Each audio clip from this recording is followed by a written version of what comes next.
তো অনেকে প্রশ্ন করতে পারেন যে ফিজিওথেরাপিস্ট আসলে আমি তো সরকারিভাবে করলাম, তাহলে আমাদের আসলে চাকরির ক্ষেত্রটা কোথায় হবে? অ্যাকচুয়ালি একজন ফিজিওথেরাপিস্ট সবচাইতে গুরুত্বপূর্ণ যে সেবাটা দেন উনি প্রাইভেটভাবে চেম্বার করতে পারেন।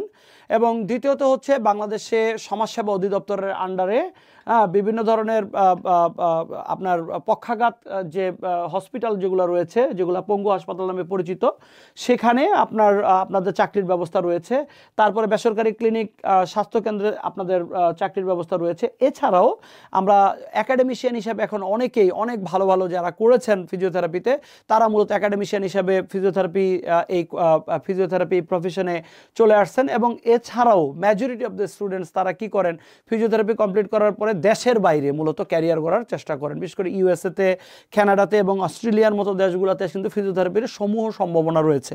এছাড়াও অনেকেই রয়েছেন যারা নিজে ফিজিওথেরাপি সেন্টার খুলেছেন, থেরাপি সেন্টার খুলে কিন্তু